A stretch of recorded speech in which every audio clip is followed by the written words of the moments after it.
Hay algo que explicar, ¿no? Que es por qué hemos entrado nosotros en este tema, porque nuestra especialidad en principio es el análisis económico. Del análisis económico pasamos normalmente en función de la presión de los medios de comunicación al análisis geopolítico, ¿no? De la economía internacional. Los medios siempre te tiran más hacia la política y esto nos llevó al análisis geopolítico. Y ahora estamos en el análisis, vamos a decir, cultural o sociocultural, ¿no? ¿Y cuál ha sido un poco el detonante de esto? Bueno, todos los ámbitos del conocimiento están siempre interrelacionados, entonces nunca se pueden delimitar al 100%, ¿no? Pero el detonante fue una reunión que tuvimos con los profesores de una universidad del País Vasco, en la que empezamos a comentar pues, sensibilidad de algunos de ellos alrededor de lo que estaba pasando en los últimos años o décadas en nuestro entorno en relación con estos temas, ¿no? Valores, cultura, etcétera, ¿no? Entonces, ahí comentamos, por un lado, que había una sensación extraña en general en la sociedad sobre lo que estaba pasando, pero comentamos también que era una sensación que estaba llegando de alguna forma a una situación probablemente límite, ¿no? Que había un factor importante y es que los valores dominantes en este momento, luego hablaremos de cuáles son o no son, de alguna forma son aceptados en nuestro entorno, pero no en el resto del mundo, ¿no?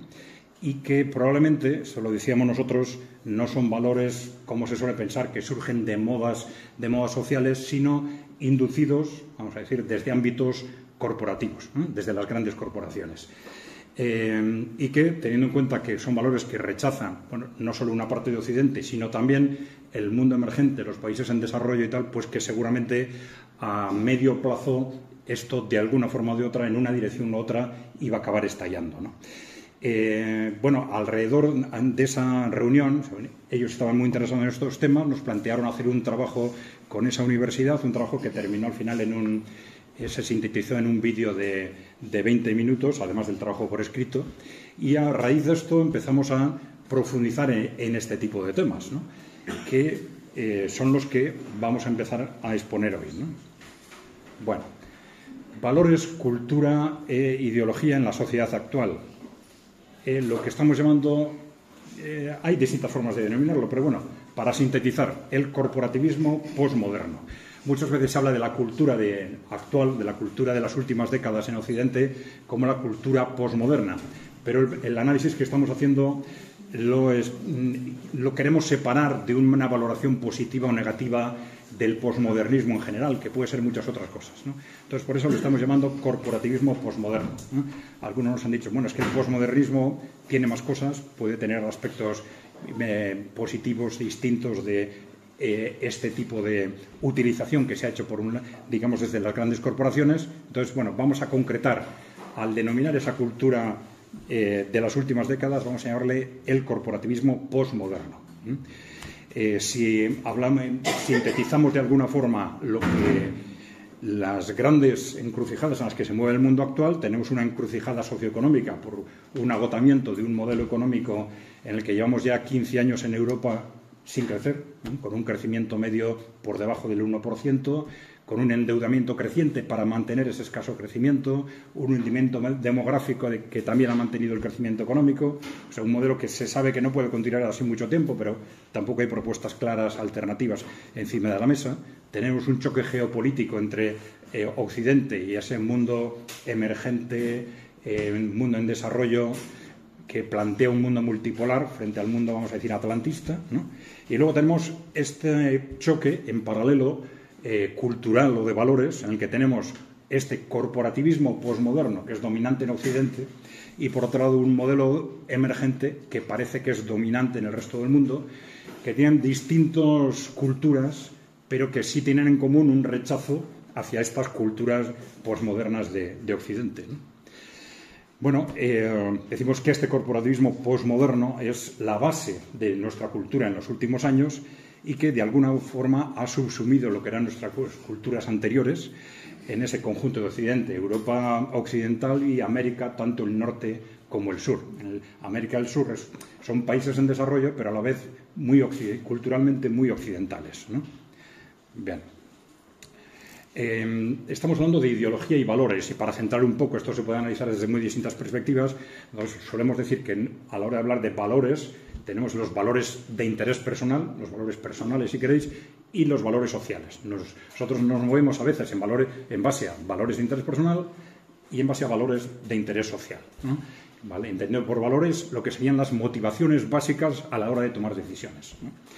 ¿Y qué son los valores sociales? Los valores sociales son los que es cuando esas motivaciones funcionan en base a lo que se considera interés de la comunidad en la que nos movemos. Y esa comunidad puede ser, pues, tu pareja, puede ser tu familia, puede ser tu pueblo, puede ser tu país, ¿no?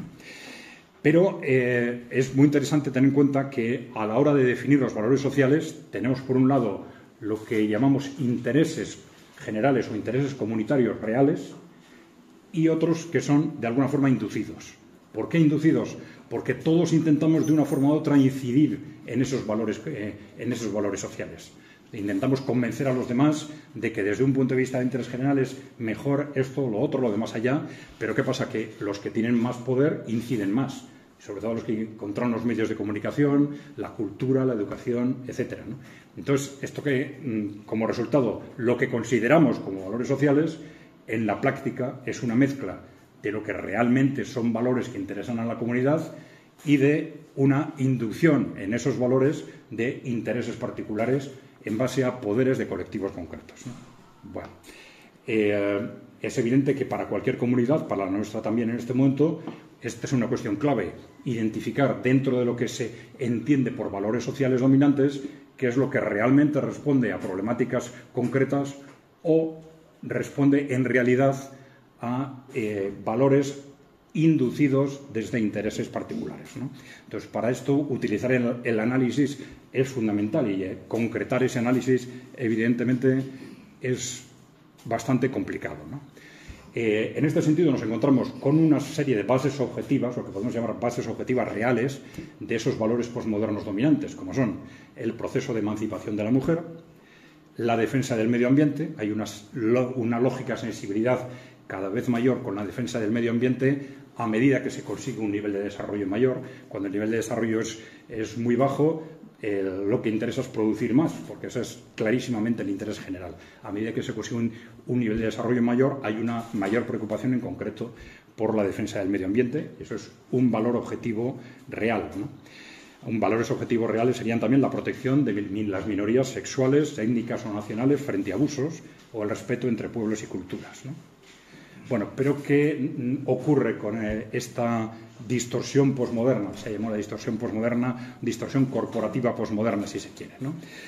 Las corporaciones han intentado manipular estos valores que tienen bases objetivas, ¿no? Entonces, lo que intentan constantemente es evitar el análisis objetivo de esos retos y jugar con las emociones y los sentimientos para que ese distorsionar el análisis que hacemos de cada uno de esas corrientes o de esos movimientos, ¿no? Entonces, bueno, esto es lo que ha hecho muy interesante para las corporaciones utilizar el posmodernismo como una filosofía o ideología que justifica prescindir del análisis racional. Esto es una cuestión clave en el posmodernismo. Dicen, el modernismo era demasiado racionalista y entonces ahora hay que, con distintos grados de radicalidad, pero en general hay que postergar la razón y utilizar más las emociones, los sentimientos a la hora de analizar la realidad. Claro, esto tiene una base real, también una base lógica, pero es muy útil cuando alguien quiere manipular la interpretación que hacemos de los problemas sociales, ¿no? Bueno, el corporativismo posmoderno, una nueva variante del fascismo. ¿Qué queremos decir con esto? Bueno, no somos los primeros que los decimos. Hay unos cuantos autores que han hecho afirmaciones fuertes de este tipo, ¿no? Bueno, en principio, el corporativismo posmoderno se ha definido a veces como la cultura del periodo del capitalismo avanzado o del periodo neoliberal, que es el que empieza a partir de los años 70. Hay un modelo económico que se desarrolla a partir de entonces, hay unas circunstancias socioeconómicas distintas y se ha definido el posmodernismo como la cultura que envuelve este periodo, ¿no? Pero los planteamientos del posmodernismo, y esto es importante tenerlo en cuenta, ha ido siendo cada vez más radicales. Es decir, parten de esos retos objetivos reales que hemos comentado antes, y los van distorsionando hacia planteamientos cada vez más radicales desde el punto de vista de las consecuencias que pueden o no generar socialmente, ¿no? Y ya veremos que por distintas razones son planteamientos que les sitúan cada vez más cerca de las bases ideológicas del fascismo y del nazismo.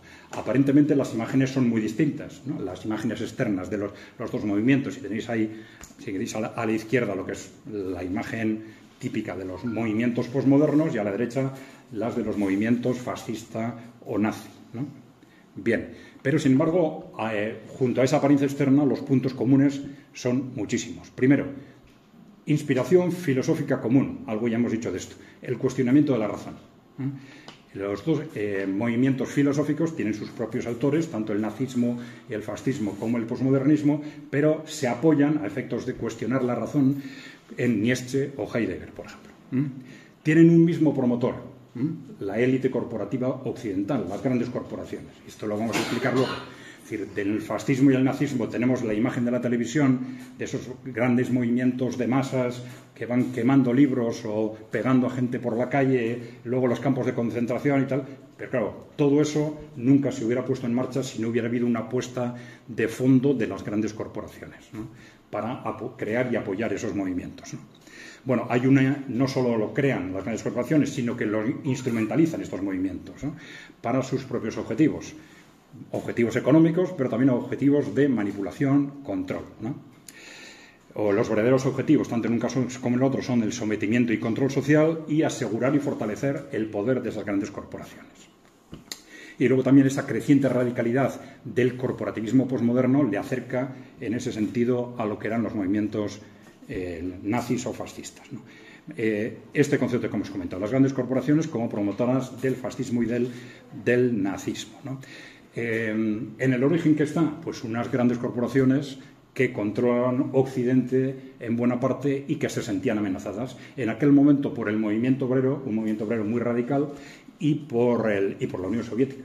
Y entonces impulsan, y esto está analizado de muy diversas formas, ¿no? Impulsan el fascismo, impulsan el nazismo precisamente como instrumentos radicales para hacer frente a estos dos retos, el reto del movimiento obrero y el reto de la Unión Soviética, ¿no?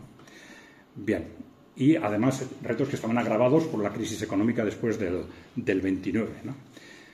Bueno, entonces eran movimientos muy radicales de inspiración claramente corporativa. Bueno, ese análisis de las implicaciones de las corporaciones pues se ha hecho por multitud de autores. Ahí tenéis a la derecha, por ejemplo, uno muy significativo que es Yo financié a Hitler, yo pagué a Hitler, ¿no? ¿Por qué es significativo? Porque está hecho por Fritz Thyssen, que era el gestor de la corporación Thyssen, y está reconociendo lo que él hizo. Luego escribió este libro para justificarse por qué lo había hecho, etcétera, ¿no? Pero tenéis otro sobre la casa Krupp, que es otro grupo de empresas muy importante en Alemania, pero no solo fueron las grandes corporaciones alemanas, también fueron las grandes corporaciones norteamericanas las que financiaron al nazismo, ¿no? Tenéis, bueno, esto es una serie de libros en los que se ha analizado esto perfectamente, ¿no? Algunas de ellas, grandes corporaciones bancarias que luego están también en la raíz de los movimientos después de la Segunda Guerra Mundial que han dado origen a estos movimientos corporativos posmodernos, ¿no? Para comprobar cómo los intereses que hay detrás al final son muy similares, ¿no? Bueno, esto es un listado de empresas, las empresas más importantes de Estados Unidos y de Alemania que apoyaron claramente el nazismo, ¿no? Sin el cual hubiera sido imposible este movimiento, ¿no? Bueno, otra muestra, de esto se ha hablado mucho, en un momento decisivo para que Hitler llegara al gobierno, había una coalición de gobierno entre la derecha conservadora y los nazis. El presidente tenía que nombrar primer ministro y estaba pensando en nombrar al candidato conservador, y entonces hubo una carta de 20 grandes empresarios diciéndole que nombrara a Hitler. Entonces, esta es la relación de las grandes empresas que pidieron que les nombrara a Hitler como primer ministro. Bueno, pero otros datos muy concretos para ver que detrás del fascismo y el nazismo había cosas muy distintas a lo que vemos en la televisión, pues algo que está ya acreditado perfectamente, que Mussolini fue un agente británico. ¿Y esto por qué está acreditado? Aquí tenéis, a partir del año 2015, aparecieron los abonos en su cuenta corriente por parte de la inteligencia británica, abonos mensuales, desde el momento en que abandona el Partido Socialista hasta el momento en que crea el Partido Fascista. Durante todos esos años tenía pagos mensuales de la inteligencia británica en su cuenta corriente. Bueno, no voy a profundizar ahí. Bueno, decíamos que tienen bases filosóficas y conceptuales comunes el nazismo por un lado y el posmodernismo actual, ese corporativismo posmoderno. Ni Heidegger tiene sus propios ideólogos los dos, pero bueno, el corporativismo posmoderno, los ideólogos del antinatalismo, del catastrofismo climático, lo que ahora se llama el posmofeminismo, el globalismo, etc., y ese cuestionamiento de la razón. Ya lo hemos explicado. Bien. Es interesante que aquí no estamos hablando de una cuestión de izquierdas o derechas. Entonces las corporaciones no tienen problemas, esas grandes corporaciones, para cuando les interesa utilizar lo que se llama derecha y cuando les interesa utilizar lo que se llama izquierda. Aquí entraríamos en la definición de qué es izquierda y qué es derecha. Si izquierda y derecha es lo que los grupos políticos se llaman a sí mismos, que es lo que últimamente estamos aceptando, o es otra cosa, ¿no? Es decir, muchas personas dirán, no, es que izquierda es la defensa del pueblo precisamente frente a las grandes corporaciones. Entonces, si yo me pongo al servicio de las grandes corporaciones, me llamaré como sea, pero ya no soy de izquierda. Bueno, con las palabras se puede jugar de muchas formas, ¿no? O con la derecha, ¿no? La derecha es la defensa de la tradición. Entonces, si estoy defendiendo cambios radicales en contra de la gente, pues ya no soy derecha. Bueno, cada uno utiliza estas palabras últimamente como quiere, pues que cada uno se cree con una impresión. Pero bueno, desde el punto de vista de lo que se ha llamado izquierda, tenemos el caso de la escuela de Frankfurt, que en el momento, que eran, vamos a decir, filósofos progresistas, ¿no?, que en el momento en que se trasladan a Estados Unidos ya se ponen al servicio de las grandes corporaciones y entonces empiezan a aplicar todo, a poner todas sus teorías al servicio de estas corrientes posmodernas, ¿no? Bueno, cuestionamiento de la razón ya lo hemos comentado. No me voy a extender porque no tenemos mucho tiempo y para dejar tiempo a las preguntas no puedo extenderme demasiado en lo que son los objetivos aparentes del nazismo y del nazismo y del neonazismo posmoderno, que son unos, y los objetivos reales, que son los objetivos corporativos de esas entidades que están financiando, impulsando y distorsionando, si queréis, esos movimientos muchas veces. Bueno. En el caso del fascismo y el nazismo tenemos una élite corporativa amenazada como el origen del proceso, ¿no? Internamente por el movimiento obrero y la crisis económica, externamente por la Unión Soviética, ¿no? En este sentido tenemos tres versiones del fascismo: el italiano, el nazismo alemán y este neonazismo posmoderno, que ya no utiliza el patriotismo o la raza, por ejemplo, o la religión, sino sus referencias son la reducción de la población, la disolución de las comunidades humanas, el globalismo, el catastrofismo climático o, en los últimos años, el transhumanismo, ¿no? Pero bueno, las tres versiones son proyectos radicales de las grandes corporaciones con fines de control y manipulación social a favor de los objetivos de esas grandes corporaciones, ¿no? Bueno, se está diciendo que es más neonazi que neofascista el movimiento actual del corporativismo posmoderno, ¿no? ¿Por qué? Porque es una variante como el nazismo, eso sería una variante también extrema, ¿no?, del fascismo, mucho más radical, por ejemplo, que el fascismo italiano, ¿no? ¿En qué sentido? Por ejemplo, hay un punto de partida clave que es el de la eugenesia. La eugenesia es ese movimiento de fines del 19, principios del 20, que propone mejorar a la humanidad a base de la selección biológica, ¿no? Entonces, hay distintos matices en esa selección biológica. Unos dicen, bueno, se trata de impedir que se reproduzcan pues los incapacitados. Otros dicen impedir que se reproduzcan los pobres, por sintetizarlo. Y otros dicen impedir que se reproduzcan las razas que no me gustan, por ejemplo, ¿no? Hay distintas variantes, pero la eugenesia es ese movimiento de mejora en base a criterios biológicos de la humanidad, en base a la selección biológica, ¿no? Esto está tanto en el origen del nazismo, claramente, como también, ya lo veremos, de los movimientos posmoecologistas, posmofeministas y tal. Bueno.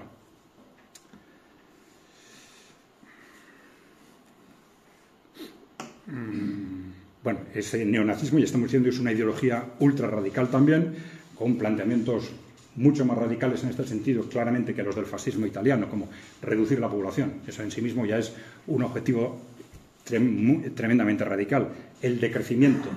Porque claro, no plantean el decrecimiento porque sea bueno para la humanidad, sino como un instrumento de control. Ahora ya están hablando incluso de cambiar la alimentación, por ejemplo, ¿no?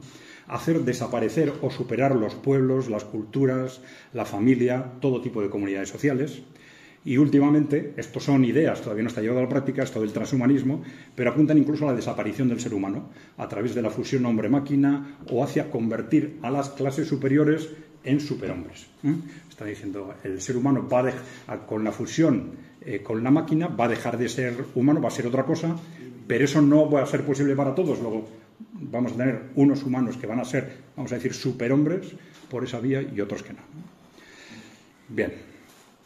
Entonces, todos son movimientos fascistas radicales de manipulación y control social al servicio precisamente de las grandes corporaciones occidentales. Origen del neonazismo posmoderno. Bueno, se puede situar partiendo de esos orígenes comunes con el nazismo ya después de la Segunda Guerra Mundial, ¿no? De forma más concreta, ¿no? En el periodo de la Guerra Fría, por ejemplo, quizás muy claramente a partir de la Revolución China, en el año 49, ¿no?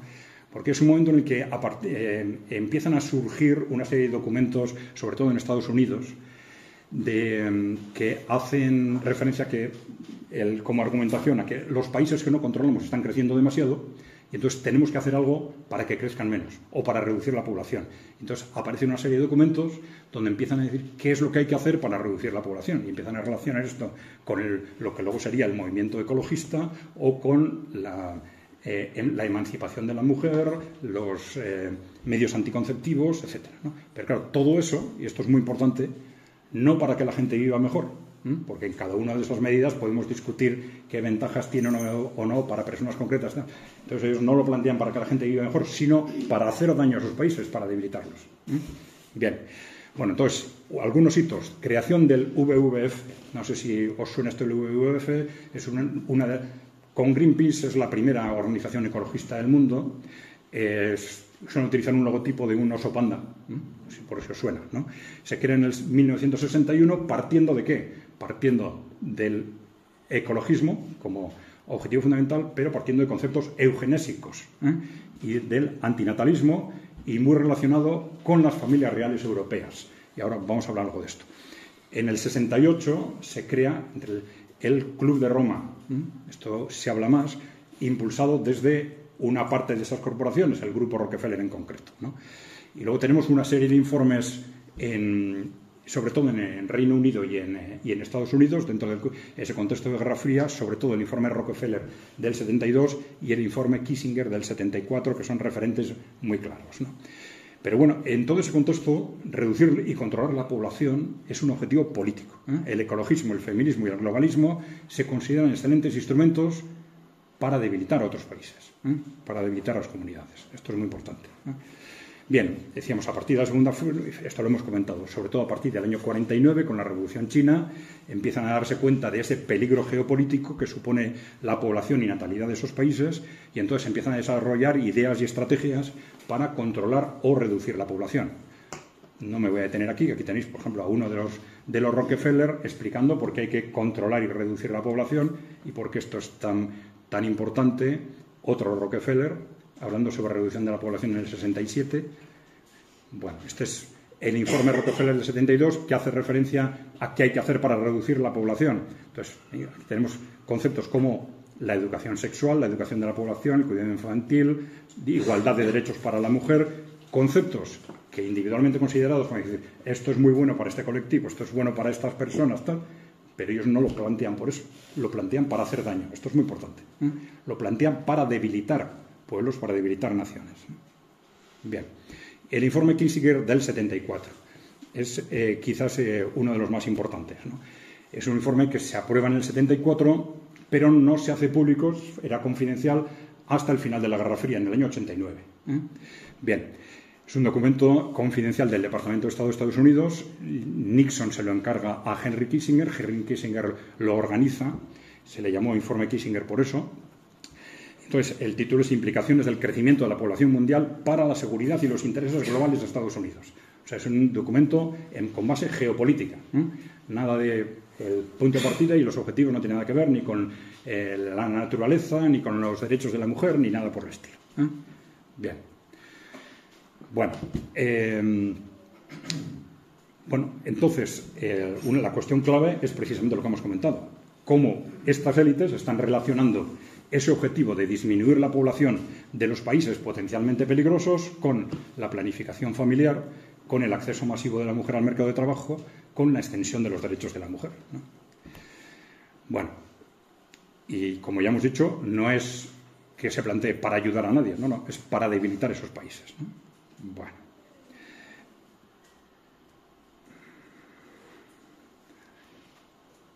Es interesante los instrumentos que plantea, porque luego son precisamente los instrumentos que se han movido a la hora de impulsar todas estas corrientes corporativas posmodernas. Las agencias gubernamentales de Estados Unidos, que son las que están financiando, de hecho, prácticamente la mitad de las ONGs del mundo que trabajan en estos ámbitos. Las agencias de la ONU, que entonces estaban muy directamente controladas por Estados Unidos, ahora menos directamente. Fundaciones, sobre todo fundaciones corporativas de las grandes corporaciones, la Fundación Rockefeller, la Fundación Ford, etcétera, y ONGs.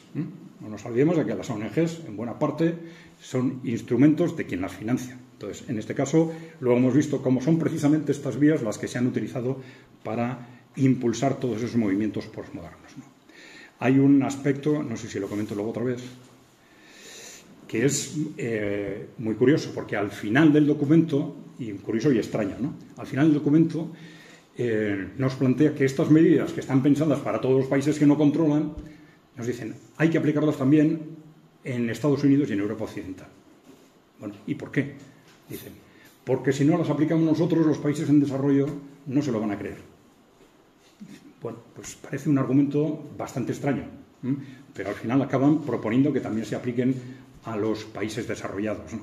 Es un argumento extraño, pero sí nos revela que los que estaban elaborando ese documento, estaba por un lado ese argumento de la Guerra Fría, de que Estados Unidos mantuviese la hegemonía sobre otros países, pero los que escribían esto estaban pensando en otra dialéctica, estaban pensando en que para ellos, fuesen quienes fuesen, no eran sus enemigos solo esos países, digamos, lo que ahora llamamos emergentes y en desarrollo, sino también la propia población de los países avanzados.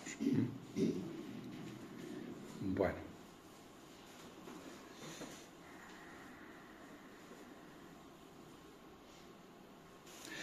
Bueno, el Club de Roma. Bueno, el Club de Roma, ya hemos dicho, se crea en el año 68, es un instrumento clave para impulsar, sobre todo, el movimiento no ecologista, el ecologismo basado en el catastrofismo climático, vamos a decir. Bueno, creado por miembros del WWF, luego hablaremos del WWF, esto es muy importante, financiado e impulsado por el Fondo Rockefeller. Tenemos las grandes corporaciones y las familias reales por dos vías, las familias reales europeas, el WWF y el Fondo Rockefeller. Bueno, aquí añaden a las razones geopolíticas anteriores las razones ecológicas. Dicen, no, es que la naturaleza es muy importante y como somos tantos, somos demasiados,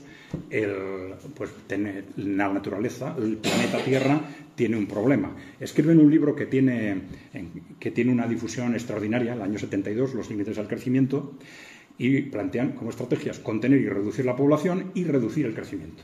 Entonces ahí salen dos líneas de actuación. Impulsar el catastrofismo climático por un lado, contener y reducir la población, el antinatalismo y el decrecimiento. Ya sé que hay gente, por ejemplo, que defiende el decrecimiento por otras razones y tal, pero aquí debería quedar muy claro que estamos hablando de los objetivos corporativos, que siempre, como hemos dicho al principio, tener en cuenta, siempre detrás de esos objetivos corporativos trasladados a los valores posmodernos hay una manipulación de valores y de objetivos que tienen sentido por sí mismos. Bueno, tenemos dentro de lo que es el posmodernismo esa transformación de esa escuela de Frankfurt progresista en lo que en Estados Unidos sobre todo se está llamando marxismo cultural. Lo están llamando desde el ámbito conservador a todas estas modas posmodernas, sobre todo en la medida en que la derecha conservadora se está desmarcando de los valores posmodernos a través del trumpismo. Están diciendo, es que todo esto es marxismo cultural, ¿no? Pero es una forma no tiene mucha relación el marxismo con todo esto, pero sí es una forma de llamarles malos o algo así, ¿no? Pero claro, como el marxismo tiene una imagen fatal en Estados Unidos, si decimos que esto es marxismo, pues estamos desacreditándolo, ¿no? Pero bueno. Las palabras dan mucho juego. Vamos a hablar muy rápidamente, porque tampoco tenemos mucho tiempo, de algunos aspectos muy concretos. Y perdonadme, porque cada uno de estos temas necesitaría una mañana. Entonces no voy a tener más remedio que sintetizar. ¿Qué pasa con la emancipación de la mujer? Pues lo que hemos comentado en el principio. Hay unas necesidades y objetivos reales y hay una manipulación sistemática de este tema, ¿no? Bueno, tenemos desde el punto de vista de la emancipación, vamos a decir, laboral profesional. Tenemos una división tradicional del trabajo entre hombre y mujer. Esto nunca ha sido así matemáticamente, pero bueno, simplificando, en que el trabajo profesional le correspondía al hombre, el trabajo doméstico a la mujer, pero bueno, más o menos, ¿no? ¿Qué pasa en el siglo XIX? Pues tanto las políticas sociales como las sindicales, por ejemplo, se plantean como un objetivo durante todo el siglo evitar el trabajo de mujeres y niños porque se consideraba un abuso, se consideraba explotación laboral, ¿no? Esto cambia en el siglo XX. ¿Por qué? Porque sobre todo con el avance técnico cada vez tiene menos importancia la fuerza física en el trabajo profesional. El trabajo profesional en sí mismo se hace cada vez más atractivo, menos duro e incómodo, ¿no? Y más creativo, ¿no? Entonces, bueno, desde distintos ámbitos hablan de por qué no se incorpora la mujer al mercado de trabajo, ¿no? Bueno, es muy interesante lo que en este momento, en los años 70, plantearon los movimientos feministas nórdicos, porque en los años 70 es cuando se produce el boom, en nuestro caso, la incorporación de la mujer al mercado de trabajo, ¿no? Y estos movimientos feministas dicen, bueno, esto está muy bien, que la mujer se vaya incorporando al mercado de trabajo, dicen, pero esto será dividir el trabajo, ¿no? No será añadir, ¿no? Entonces decían, claro, si la mujer está incorporando masivamente, entonces en los países nórdicos trabajaban 45 horas a la semana y decían, no, entonces ya hay que bajar de 45 a 30 y si se incorporan más mujeres habrá que bajar más todavía. Y así, pues claro, repartimos entre hombres y mujeres el trabajo profesional y el trabajo doméstico, ¿no? Perfectamente lógico, ¿no? Es eso lo que se hizo, ¿no?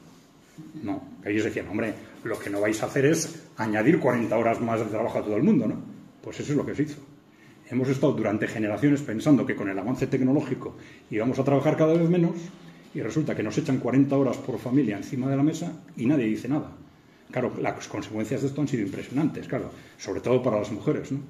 Pero que esto y nos indica muy claramente que el objetivo de ese proceso en ningún caso fue la emancipación de la mujer, sino objetivos de las corporaciones que dirigieron el proceso, ¿no? Las consecuencias de esa incorporación mal enfocada, pues una evidente sobreexplotación laboral, en principio de la unidad familiar, ¿no? A cada unidad familiar se le meten 40 horas más de trabajo, ¿no? Por simplificar, ¿eh? Bueno, aumenta la capacidad de consumo inicial, pero esto es dudoso a largo plazo. Sobre todo, muy importante, a una sobreexplotación masiva de cientos de millones de mujeres que durante generaciones han estado trabajando 80, 90, 100 horas a la semana sin que nadie diga nada. Impresionante. Impresionante. O sea, sí, las mujeres por aquí, las mujeres por allá, tal, pero de esto ni mu, ¿no? Ni mu, ¿no? Claro, también una desaparición progresiva del tiempo libre, sobre todo de las mujeres. Lógicamente, hundimiento de la tasa de natalidad. Porque claro, antes de 2 personas había una que estaba plenamente dedicada a lo que era la casa y los hijos, ¿no? Claro, con 40 horas más de trabajo, que se iba a hundir la tasa de natalidad era algo evidente, ¿no? Y luego esto también ha traído otras consecuencias, ¿no? Como una incorporación laboral lenta y costosa de las mujeres. Ahora se habla de la conciliación en términos mucho más modestos, etcétera. Pero bueno, pero es evidente que pasó lo que tenía que pasar. Con la incorporación de la mujer al mercado de trabajo se hunde la tasa de fertilidad y las tasas de natalidad. Lógico, ¿no? Bueno, ¿cuáles eran los objetivos corporativos en este proceso?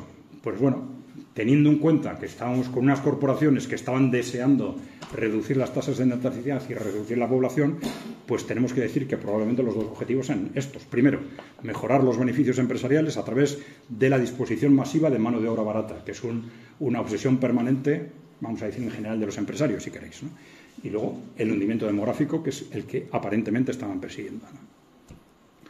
Bueno, por esto, no sé si tenemos tiempo, pero ya esto sería, bueno, y a partir de ahora, ¿qué hacemos con este tema? ¿Se puede dar la vuelta? No, pues bueno, lo dejamos si queréis para el... Pero frente a esto nos encontramos con lo que nosotros hemos llamado payasadas posmofeministas, ¿eh? Dicen, bueno, y perdóname que haya cogido un caso concreto, porque a lo mejor es una de las campañas más serias que ha habido alrededor de este tema, ¿no? Pero bueno, lo ponemos como ejemplo, Emakume Angora, ¿no? Pero bueno, ¿alguien se imagina una manifestación de pensionistas donde en lugar de pedir una mejora de la pensión se dediquen a gritar ¡viva los pensionistas! Es absurdo, ¿no? Pues claro, pues esto es el posmodernismo corporativo. Esas 80, 90, 100 horas de 120 millones de mujeres, ¡pum!, en el cajón, y eso sí, vivan las mujeres. Vale. Bueno, ¿y las claves de lo que está pasando? Pues al final, sustitución de objetivos reales por emociones, olvido de los problemas reales más importantes y utilización de ese movimiento para el control y la manipulación social. Bueno, algo parecido seguramente ha pasado con lo que se llama el globalismo y los movimientos migratorios, ¿no? En general, el posmodernismo plantea un desprestigio de las comunidades sociales, los pueblos, las naciones, ¿no? Todo eso se supedita porque por distintas vías quieren debilitar los estados, quieren debilitar las comunidades, quieren debilitar los pueblos, ¿no? Hablan del multiculturalismo, pero en realidad es como un pretexto porque lo que pretenden es precisamente anular las diferentes culturas, ¿no? Y utilizan el fenómeno migratorio también como un instrumento de explotación masiva, que es disposición masiva de mano de obra barata, ¿no? Eso es algo bastante evidente, ¿no?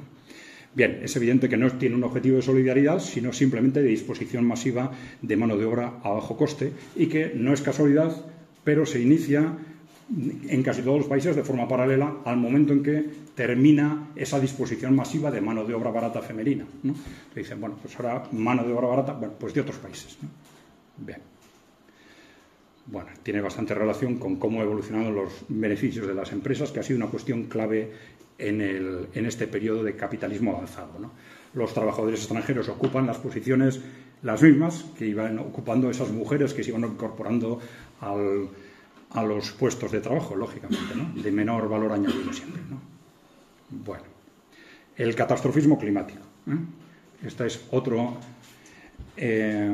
otra cuestión que también voy a pasar, lo siento, demasiado rápido, ¿eh? Pero bueno, catastrofismo climático, ecologismo, ¿no? ¿Qué nos encontrábamos antes de la Segunda Guerra Mundial? Pues tenemos un primer origen del ecologismo y la planificación familiar, sobre todo en Estados Unidos, que parten de conceptos eugenésicos, hemos comentado que es, y los promotores del ecologismo y los promotores de la eugenesia y del nazismo son los mismos, ¿eh?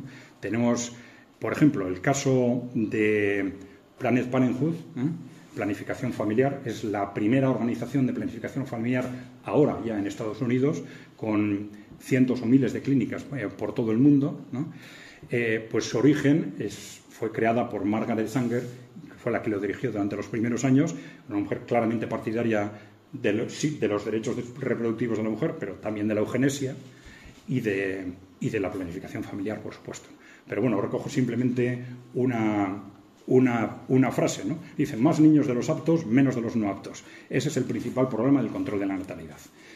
Se discute, en el caso de Margaret Sanger, lo que hemos dicho antes, si su eugenesia afectaba solo a reducir la reproducción de los discapacitados o era eugenesia del tipo de reducir la reproducción de los pobres o de unas y otras razas, aunque hubo muchos problemas con los programas que pusieron en marcha en los años 30 dirigidos especialmente a la población negra, porque se ha comentado mucho en Estados Unidos que el objetivo real de todo esto era reducir la población negra, no ayudar a las mujeres negras, ¿no? Pero bueno,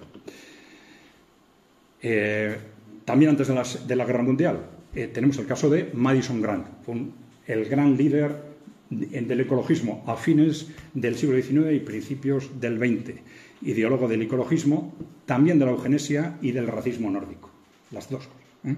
Para ellos lo relacionan todo.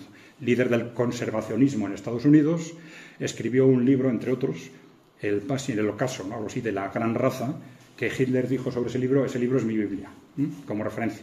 Los contactos entre los eugenesistas norteamericanos y nazis fueron constantes, ¿no? Pero bueno, creó el Sierra Club, que es todavía probablemente la primera organización ecologista en Estados Unidos, en 1892, con otro fundador, que es John Muir, y también casi todos sus miembros iniciales, todos ellos impulsores del racismo y de la eugenesia. Bueno, el WWF, que hemos comentado antes, se le considera en este momento la primera organización ecologista del mundo junto a Greenpeace. Se puso en marcha en el año 1961 por dos nobles, Bernardo de Holanda y Felipe de bueno, Bernardo de Holanda fue el líder y cofundadores fueron Felipe de Edimburgo, que lo conocéis, el marido de la reina Isabel, que murió el año 2021, y Julian Huxley, teórico de la eugenesia y del transhumanismo. Fue el primero que habló de ese transhumanismo que ahora se está poniendo de moda otra vez, ¿no? Bien. Bueno, por ejemplo, fue denunciado que durante estos años, esos 6 años, entre el 89 y el 95 por lo menos, hubo una colaboración estructural entre esta WWF y Bernardo para financiar un proyecto paramilitar para ayudar al apartheid sudafricano, etcétera. Tenían muchos miembros dentro del WWF que eran nazis, vamos a decir, sudafricanos, ¿no? Pero este WWF fue también el germen de otras organizaciones ecologistas clave, como el Club 1001, que era una estructura para recoger financiación para el WWF y otras organizaciones ecologistas, el Club de Roma, etcétera, ¿no? Bueno, ¿quién era este príncipe Bernardo de Holanda? Aparte de que fue rey consorte de Holanda, ¿no? Bueno, pues fue miembro del partido nazi en los años 30, fue miembro de las SA nazis, fue miembro de las Reiter SS, la caballería de las SS. Fue directivo en IG Farben, que era uno de los grupos financiadores y colaboradores del nazismo. Hasta que, como muchos miembros de la familia real, a finales de los años 30 cambian de bando. Y con la guerra, sobre todo, ¿no? Pero bueno, este cambio de bando en el 36, en el momento en que se casa con la princesa Juliana de Holanda. Claro, si quería ser rey, tenía que cambiar de bando necesariamente, ¿no? Bueno, se hizo rey consorte en el año 48, creó lo que ahora se llamó el Club Bilderberg, no me voy a detener ahí, en el 54, creó el WWF en el año 61, ya hemos dicho con Felipe de Edimburgo, etcétera. Creó el club, este Club 1001, bueno, tuvo una serie de escándalos por sobornos y tal, y en el 95 ese escándalo de financiación del apartheid sudafricano, ¿no? Bueno, pero vamos a hablar ahora no solo de Bernardo de Holanda, que era un nazi reconocido por todos lados, vamos a hablar algo de la familia real británica, porque esto se habla muy poco, pero la mayoría, la generalidad de las familias reales europeas apostaron por el nazismo, ¿eh? Y luego disimularon o cambiaron con la guerra, ¿no? Pero esto fue muy claro en el caso de la familia real británica. Ahí tenéis a la izquierda, bueno, apoyo al nazismo, claro, antes de la guerra. A la izquierda tenéis al que fue Eduardo VIII y su mujer con Hitler. Le hicieron una visita totalmente reverencial, que luego ya sabéis que es un rey que abdicó antes de la guerra, ¿no? A la derecha tenéis, haciendo el saludo nazi, en una foto que no se hizo pública hasta el año 2015. En el centro es la reina Isabel II, tenía entonces 7 años solo. A la izquierda su madre, la que era reina consorte entonces, y a la derecha su tío. Bueno, digamos, todo esto era el apoyo del nazismo antes de la guerra, pero después de la guerra se vuelve apoyo al ecologismo y a la reducción de la población. Bueno, la familia real británica, y en concreto Felipe de Edimburgo, que era primo de Bernardo de Holanda y marido de Isabel II, ha sido una figura clave, entre otras cosas porque ha hablado mucho, ha hablado demasiado, ¿no? Cofundador del WWF que hemos dicho y de ese Club 1001, se dedicó, por un lado, era un fanático de la defensa del conservacionismo, pero también de cazar especies protegidas, sin ningún problema. Pero claro, esto nos está diciendo que a ellos todo esto del conservacionismo, el ecologismo, les importa un pito, ¿no? Ellos no se lo creen, lo están utilizando como instrumento de manipulación. Bien. En 1981 nos dice: el crecimiento de la población humana es probablemente la amenaza más grave a largo plazo para la supervivencia. No me voy a leer todo, ¿no? Una frase muy conocida del año 87 y 88 es que dijo: si me reencarnase me gustaría volver como un virus mortal que contribuye a resolver la sobrepoblación. Entonces, bueno, se han buscado 1000 explicaciones. No, es que eso, bueno, fue una frase que puede estar fuera de contexto. Mentira. Mentira, porque esa frase del 88 está repetida en el 87 en un libro en el que él escribe el prólogo y lo dice por escrito. Lo mismo. Bien. En el año 90 dice: bueno, a estas alturas debe ser obvio que un mayor crecimiento de la población es indeseable, tal. Bueno, ese tipo de afirmaciones que tiene una apuesta muy clara, ¿no? Aquí tenéis una entrevista en la que no voy a poner el vídeo, pero esto es lo que dice, ¿no? Le pregunta al periodista: ¿cuál cree usted que es el mayor reto en la conservación de la naturaleza? Le responde: la creciente población humana. En la situación actual no hay nada más. Periodista: ¿y tiene alguna opinión sobre lo que se debería decir al respecto? Se sonríe y dice: no puedes adivinarlo, no te imaginas cuál es. Bueno, que cada uno piense lo que quiera, ¿no?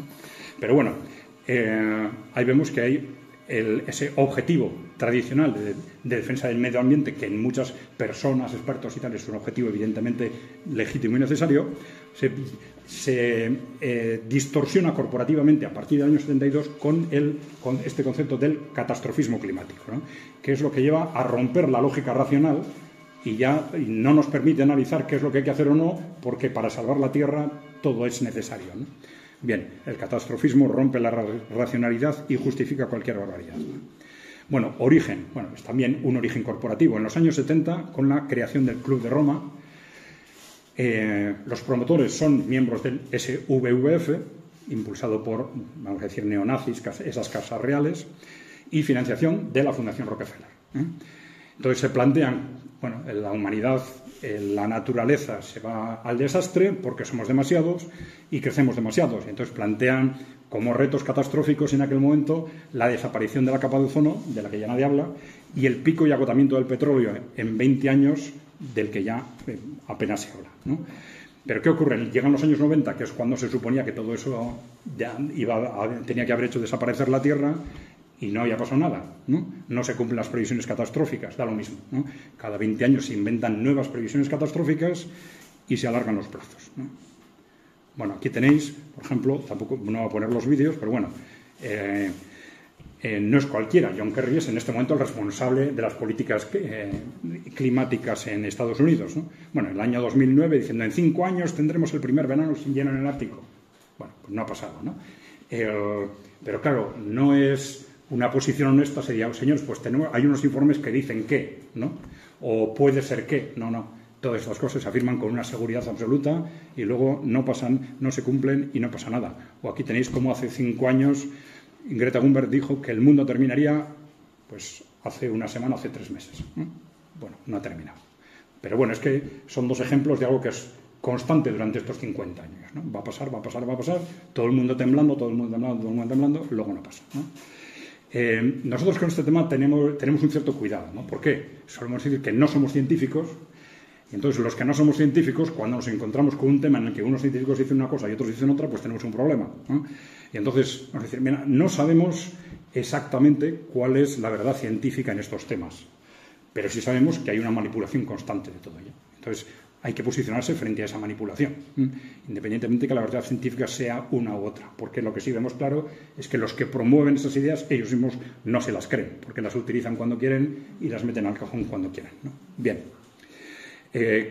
Objetivos de estas estrategias, pues tenemos esos objetivos políticos de control creciente de la población y de la economía, y también económicos, porque claro, enormes recursos públicos gestionados por las grandes corporaciones. Ahora hay presupuestos públicos impresionantes que se están destinando a estas finalidades y que van a parar a estas grandes corporaciones, porque todas ellas, incluso las que más invertían en energía, acaban invirtiendo en estos sectores, ¿no? Bueno, superhombre y eugenesia. El concepto de superhombre, ya sabéis que es un concepto que viene de Nietzsche, que fue muy utilizado por el nazismo desde un punto de vista racial, vamos a decir, y el nazismo posmoderno le está dando la vuelta ahora como concepto tecnológico, ¿sí? Planteando que a través de la fusión hombre-máquina vamos a llegar, o algunos van a llegar a convertirse en superhombres, ¿eh? Bien. Veo que se me está acabando el tiempo, ¿no? Bueno. El transhumanismo decimos que supera en radicalidad al nazismo, pero bueno, no me voy a detener ahí porque no tenemos tiempo. Es algo que está muy claramente, pues una apuesta muy clara, todavía no se ha llevado a la práctica, pero dialécticamente está presente en los grandes foros corporativos. El Foro Económico Mundial está impulsando esto muy directamente, ¿no? Bien. En un futuro las clases sociales se convertirán en clases biológicas. El transhumanismo supera el radicalismo del nazismo claramente, ¿no? Bueno, en el fondo de todo esto hay un odio a la humanidad que de alguna forma es un concepto clásico de lo que se llamó en su momento mentalidad aristocrática, ¿eh? Los aristócratas tendían a odiar al resto de la gente, ¿no? Y esto es algo que se traslada de alguna forma, pues con unos conceptos otros, a las ideologías nazis, fascistas y también a este tipo de corrientes, ¿no? Bueno. Hay una explicación socioeconómica, porque muchas veces se dice, no, pero si lo que les importa a las grandes corporaciones es el dinero. Bueno, pues sí, no, porque a las grandes corporaciones, como a los empresarios medianos o grandes, o a todo el mundo, le importa el dinero, pero también le importa el poder. Y cuanto más dinero tienes, el dinero es menos importante como un instrumento para conseguir consumo y cada vez es más importante como un instrumento de prestigio y de poder. Entonces, cada vez el poder tiene más importancia con respecto al dinero. Bueno, no me voy a detener ahí. No, esto ya lo hemos dicho al principio, es tremendamente importante incluso para nuestros líderes políticos, porque muchas veces, pensando que todos estos movimientos son modas sociales, se argumentan a sí mismos, dicen dentro de su partido, es que si queremos llevarnos bien en las elecciones, que las elecciones salgan bien, tenemos que adaptarnos a esto que se ha puesto de moda estos años. Pero no se pone de moda por una evolución social natural, sino porque está inducido por las corporaciones. Eso es clave, ¿no? Bien. ¿Y qué grandes empresas las están induciendo? Bueno, pues ahora BlackRock y los grandes inversores tienen un papel clave. Ahí hay un cambio muy importante en el capitalismo de los últimos años. Antes hablábamos de los bancos, las eléctricas, etcétera, mientras que últimamente los grandes gestores de fondos, como BlackRock, Vanguard y otros, que además están interrelacionados entre sí, suelen tener entre un 5 y un 10% de prácticamente todas las multinacionales de todos los sectores. Con lo que hay una confluencia de intereses muy importante y BlackRock y Vanguard están realizando un trabajo muy activo, en concreto en este tema, en valores y cultura empresarial. Por ejemplo, en Estados Unidos ha habido un debate el año pasado muy fuerte porque incluso varios estados les estaban reprochando a BlackRock y Vanguard que no estaban actuando en función de eficiencia financiera, sino en función de razones ideológicas, por esto, por apostar por estos objetivos ideológicos. Pero bueno, tenemos claramente, además de BlackRock y Vanguard, el propio Foro Económico Mundial, que es detrás de la cual están 1000 grandes corporaciones occidentales, algunas organizaciones que están impulsando ese modelo nuevo de capitalismo, pero bueno, detrás de ellas están, pues, bueno, las grandes corporaciones más conocidas. Pero bueno, al final, bueno, ahí tenemos el concepto de la Agenda 2030, lo comentamos luego en las preguntas si queréis, ¿no?